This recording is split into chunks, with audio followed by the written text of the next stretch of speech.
Apakah yang keluar dari kubur ini benar-benar Yesus anak Maria atau Kristus palsu? Untuk mendeteksi bahwa dia adalah asli, tentu Anda bisa menunjukkan perintah Yesus asli untuk jangan bersunat. Mana? Kita lihat dulu di kalau bicara Di mana? bersunat ya, coba kita lihat dulu di kisah para rasul ya. Kisah para rasul 7 ayat 51. Coba buka dulu. Kisah para rasul 51 itu membahas tentang Nabi Musa menerima Taurat ketika dia di Gunung Sinai dari malaikat, Bang. Iya. Kok bisa lari?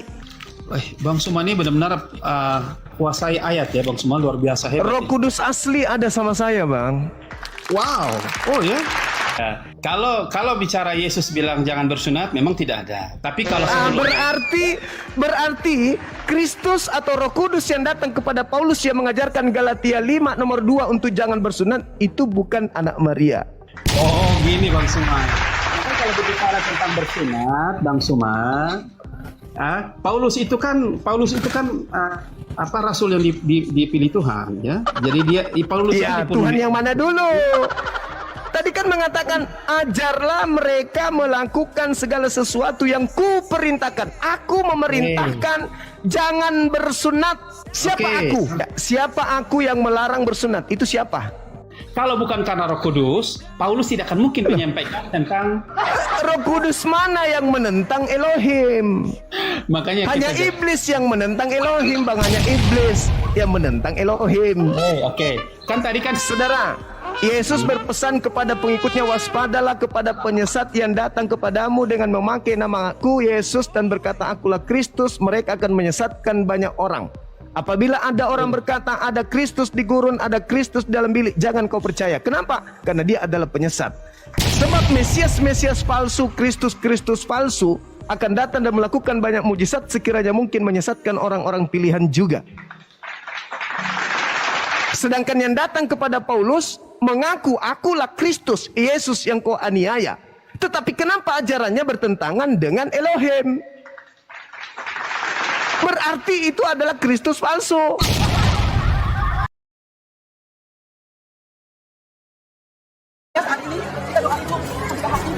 Ya ampun Bu, jangan begitu dong Bu, saya dengar Bu. Kenapa? Siapa tahu Ibu, dia pakai kerudung di sobat jatuhan itu.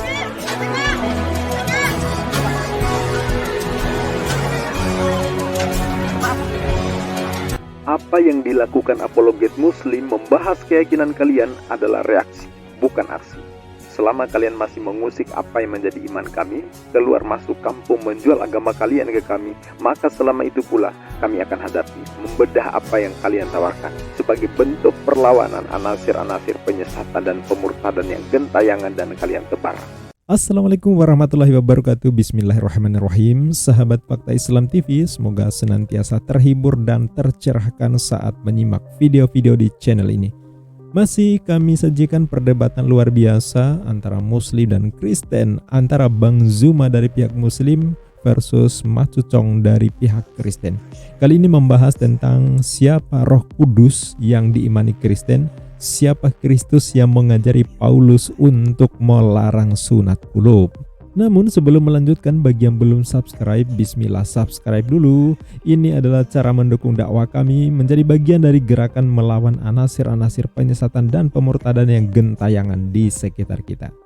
Sahabat, lanjutan dari video sebelumnya, seperti biasa Bang Zuma menunjukkan kelas yang luar biasa, lebih menguasai isi Bible ketimbang lawan debatnya yang notabene-nya apologet Kristen.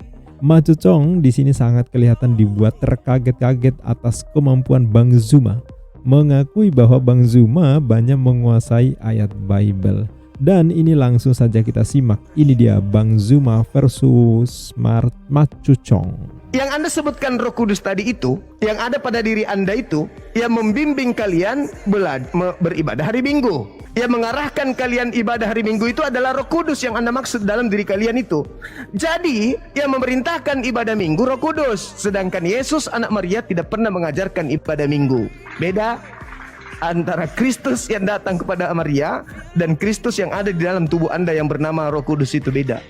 Itu yang pertama, Bang. Yang pertama. Yang kedua, mana perintah Yesus anak Maria untuk jangan bersunat? Oh, jangan bersunat. Iya. Kalau bicara Yesus bilang jangan bersunat, memang tidak ada. Tapi kalau berarti Kristus atau Roh Kudus yang datang kepada Paulus yang mengajarkan Galatia 5 nomor 2 untuk jangan bersunat itu bukan anak Maria. Oh, gini Bang Suma. Kalau berbicara tentang bersunat, Bang Suma, Paulus itu kan rasul yang dipilih Tuhan, ya. Jadi Paulus ya, Tuhan yang mana dulu? Tadi kan mengatakan ajarlah mereka melakukan segala sesuatu yang kuperintahkan. Aku memerintahkan jangan bersunat. Siapa aku? Siapa aku yang melarang bersunat? Itu siapa? Oke. Jadi gini Bang Suma, kalau bicara tentang bersunat, mungkin versi kita berbeda ya Bang Suma. Versinya kalau Bang Suma, mungkin yang bersunat itu secara lahiriah ya, secara jasmani. Tapi kalau perintah Kristen, Yesus Bang, bersunat itu tahu. Iya, Tapi itu di Kristen perintah Kristus memang jangan bersunat. Itu perintah Kristus. Tetapi kita ingin mendeteksi apakah yang keluar dari kubur ini benar-benar Yesus anak Maria atau Kristus palsu. Untuk mendeteksi bahwa dia adalah asli, tentu Anda bisa menunjukkan perintah Yesus asli untuk jangan bersunat. Mana? Kita lihat dulu di kalau bicara bersunat ya, coba kita lihat dulu di kisah para rasul ya. Kisah para rasul ya, tidak salah itu ayat 7 ayat pasal kisah para rasul 7 ayat 51. Coba buka dulu. Kisah para rasul 51 itu membahas tentang Nabi Musa menerima Taurat ketika dia di Gunung Sinai dari malaikat, Bang. Iya. Kok bisa lari? Coba Anda baca. Baca aja dulu, nanti lanjutkan ke 53. Silakan. Silakan. Kisah para rasul ya, 7 ayat 51. Iya, 7. Silakan. Bang Suma ini benar-benar kuasai ayat ya Bang Suma, luar biasa hebat. Roh Kudus asli ada sama saya, Bang. Wow. Oh ya. Oke. Tapi di sini di ayat itu disampaikan juga bahwa kita harus hati-hati apakah bisa menguji roh itu benar dari Allah atau bukan dari Allah. Betul. Makanya saya tanya untuk menguji bahwa roh yang datang kepada Anda itu roh benar atau tidak. Mana perintah Yesus untuk jangan bersunat supaya kita tahu asli atau palsu yang datang kepada Anda. Silakan. Gitu ya. Kena tampol lagi otennya. Maksud Matucong ini mau menyerang Bang Zuma bahwa Roh Kudus yang diklaim Bang Zuma bukan kebenaran, harus diuji. Malah menyediakan amunisi untuk Bang Zuma untuk menyerang balik dengan cara yang sangat halus namun dalam, bro. Ini dia yang menarik dari seorang Bang Zuma, retorikanya itu loh ya. Spontan tapi tepat sasaran, menembus jantung lawan debatnya. Mari kita lanjut. Iya. Kisah para rasul 7. Anda membawa 51-nya kan? Saya bilang baca di 53. Iya. Oh, 751 itu. Saya baca dulu ya. Coba lihat dulu. Ya. 751 50. Iya. Hai orang-orang yang keras kepala dan yang tidak bersunat hati dan telinga, ya telah. Jadi kita berbicara tentang yang bersunat sebenarnya itu bukan tentang fisik jasmani ya, tapi kita bersunat itu lebih kepada hati dan telinga. Apa yang kita dengar, apa yang ditanam di dalam hati itulah yang bersunat yang sebenarnya menurut versi Kristen. Oke. Nah, kalau telinga kita mendengar perintah Tuhan sunatkan kulupmu, apa yang kita lakukan? Kita ikuti atau kita larang? Kita bantah. Kalau telinga kita mendengarkan, kan Anda mengatakan sunat telinga, bukan lagi sunat fisik. Kalau ada perintah yang didengar oleh telinga, sunatkan kulupmu, apa yang kita lakukan? Membantah atau mengikuti? Saya jelaskan, karena diskusi saya jelaskan. Jadi kenapa sampai kita itu harus ada Roh Kudus? Karena di situ Roh Kudus yang akan filter apakah ini benar dari Allah atau bukan dari Allah. Nah, kalau dari Allah, Bang, kalau dari Allah melarang bersunat atau memerintahkan bersunat. Kalau dari Allah rohnya. Tapi Bang Suma tahu nggak? Ketika matinya Yesus itu telah mematahkan semuanya, membatalkan dan makanya kalau jangan ke situ dulu. Kalau dia yang keluar dari kubur, sabar. Kalau dia yang dari kubur itu bertentangan dengan Allah, berarti dia palsu. Karena Yesus tidak pernah bertentangan dengan Allah. Yohanes 14 nomor 31. Dunia harus tahu bahwa aku senantiasa mengasihi Bapa dan aku senantiasa melakukan segala apa yang diperintahkan Bapa untuk aku lakukan. Yohanes 8:29, Bapa yang mengutus aku tidak membiarkan aku seorang diri, tapi senantiasa menyertai aku, sebab aku selalu melakukan apa yang berkenan di dalam dirinya. Sekarang pertanyaan saya, ketika Allah memerintahkan bersunat, apakah Yesus membantah sunat atau mengikuti sunat? Ya kalau hukum Yahudi ya pada waktu itu tidak bisa dihindari, memang harus dilakukan. Yesus bukan secara umum. Yesus ini mengikuti perintah Elohim atau membantah perintah Elohim? Dia mengikuti semua perintah Elohim. Lalu dari mana Paulus menerima perintah untuk jangan bersunat? Oke. Makanya saya jelaskan. Apa yang disampaikan Paulus, Bang Suma kan cut semuanya. Tidak ada Paulus karena Paulus dianggap bahwa penyesat, ya, palsu. Tapi Bang Suma tahu tidak? Yang bertemu dengan Paulus itu adalah Yesus Kristus yang karena rohnya lah yang membuat Paulus menjadi sangat berani. Yesus Anda katakan tadi akan mengikuti segala perintah Bapaknya. Tidak mungkin Yesus membantah perintah Bapaknya. Sekarang Paulus bertemu dengan Kristus yang mengajarkan membantah perintah Bapaknya. Kita lihat dulu apa Yesus ini sebenarnya siapa sih, gitu kan? Mau ditahu gitu kan? Oke, kita lihat saja gini Bang Suma. Bukan, yang mengajarkan Paulus untuk melarang orang bersunat itu siapa yang ngajarin dia? Kan saya sudah sampaikan tadi kan, kalau bukan karena Roh Kudus, Paulus tidak akan mungkin menyampaikan tentang Roh Kudus mana yang menentang Elohim? Makanya hanya iblis yang menentang Elohim, Bang. Hanya iblis yang menentang Elohim. Oke.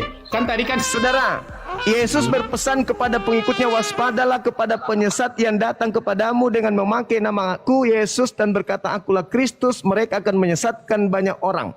Apabila ada orang berkata ada Kristus di gurun, ada Kristus dalam bilik, jangan kau percaya. Kenapa? Karena dia adalah penyesat. Sebab Mesias palsu, Kristus palsu akan datang dan melakukan banyak mujizat sekiranya mungkin menyesatkan orang-orang pilihan juga. Sedangkan yang datang kepada Paulus mengaku akulah Kristus, Yesus yang kau aniaya. Tetapi kenapa ajarannya bertentangan dengan Elohim? Berarti itu adalah Kristus palsu. Tidak ada Bang Suma. Apa yang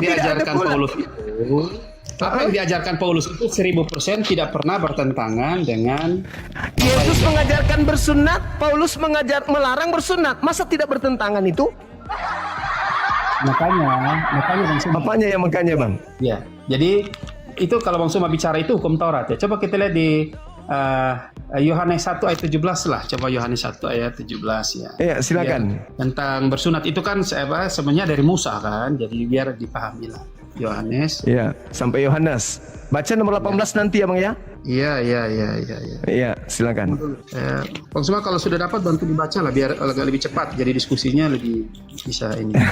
Roh Kudusnya tidur Bang ini. Roh Kudus. Sebab oke lah. Sebab hukum Taurat diberikan oleh Musa, ya. Hukum Taurat itu berlaku Musa. Tetapi kasih karunia dan kebenaran datang oleh Yesus Kristus. Gitu Bang Suma. Yesus Kristus. Betul. Sementara nomor 18-nya yang pemilik hukum Taurat itu telah datang Bang Suma. Itu kata tidak Anda. Ada seorang pun. Oke, itu kata Anda yang sudah mengikuti Paulus. Oke. Saya baca lagi yang Bang Suma biar lebih nyambung ya. Silakan. Tidak seorang pun yang pernah melihat Allah, tetapi anak tunggal Allah yang ada di pangkuan Bapa, dialah yang menyatakannya. Gitu. Jadi karena Yesus itu datangnya dari surga, dia itulah pemilik surga itu. Itu dia klaim andalan Oten bahwa Yesus datang dari surga, dia pemilik surga.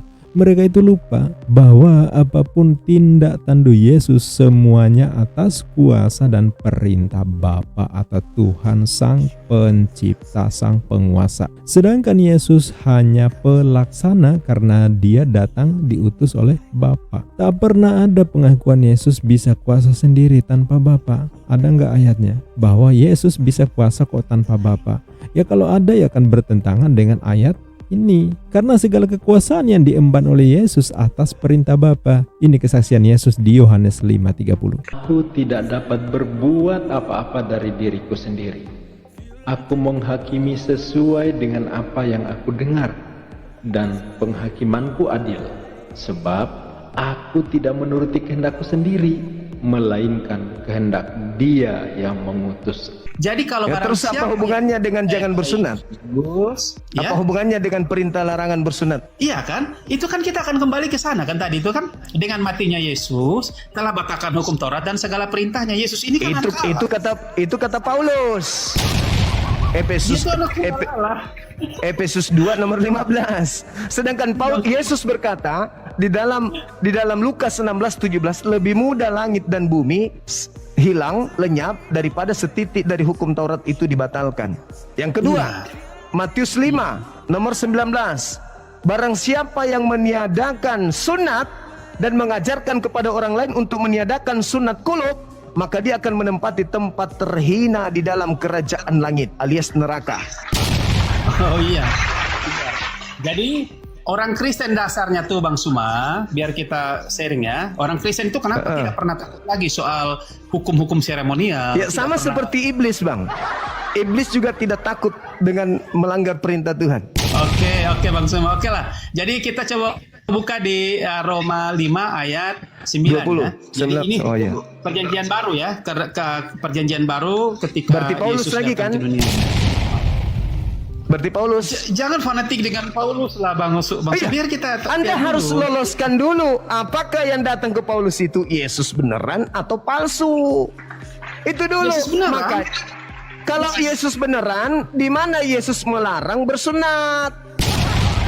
Kan di situ dikatakan di Matius 28 nomor 20, ajarlah mereka melakukan segala sesuatu yang kuperintahkan kepadamu. Nah, mana perintah Yesus untuk jangan bersunat? Kita bisa ketemu di sana. Lukas ya. Silakan saudara Macu, silakan. Yesus itu datang untuk menggenapi hukum Taurat, Bang Suma. Jadi kalau dia menentang tentang tidak boleh bersunat, berarti dia bukan Allah, gitu loh. Jadi yang kedua, Lalu yang ngajarin Paulus, Bang, untuk jangan bersunat itu Yesus. Bang Suma, menggenapi Yesus hukum yang Taurat. mana? Bukan masalah menggenapi. Matius 20 tadi, Bang. Anda yang membaca Matius 28. Yesus mendekati mereka lalu berkata, kepadaku telah diberi kuasa. Pergilah, jadikanlah seluruh bangsa menjadi muridku. Baptislah mereka dalam nama Bapa, Anak, dan Roh Kudus. Dan ajarlah mereka melakukan segala apa yang kuperintahkan kepadamu. Dan aku akan menyertai engkau sampai selama-lamanya. Pertanyaan saya, Paulus menerima pengajaran dari Kristus yang datang kepadanya di padang gurun. Galatia 5 nomor 2. Apa yang dikatakan Paulus? Barang siapa yang menyunatkan nonotnya, maka Yesus Kristus tidak berguna baginya. Pertanyaan saya, di mana kemudian Yesus anak Maria mengajarkan untuk jangan bersunat nonot? Kalau itu kalau yang datang kepada Paulus benar-benar Yesus anak Maria, berarti ada perintah sebelumnya dari Yesus anak Maria. Tunjukkan perintah itu tertulis di mana. Silakan. Jadi kalau bicara tentang bersunat itu memang secara alkitabiah Yesus tidak mungkin membatalkan sesuatu yang dia sudah Nah, Bang Suma, jadi kita bisa lihat begini Bang Suma. Berarti yang datang kepada Paulus ini siapa, Bang? Ya memang Yesus Kristus Tuhan, Sang Juru Selamat. Gimana ceritanya? Bang Suma. Karena Bang Suma, begini Bang Suma. Gimana ceritanya, Bang? Bang Suma. Kalau kita mau tahu apakah Paulus ini palsu atau tidak, kita Bukan bisa palsu, lihat bukan Paulus yang palsu, Bang. Dia betul-betul asli Paulus ini. Yang ditanya ini adalah Mesias palsu atau asli yang datang kepada dia. Kalau asli, mana ajaran Yesus asli agar jangan bersunat? Oke, jadi gini, Bang.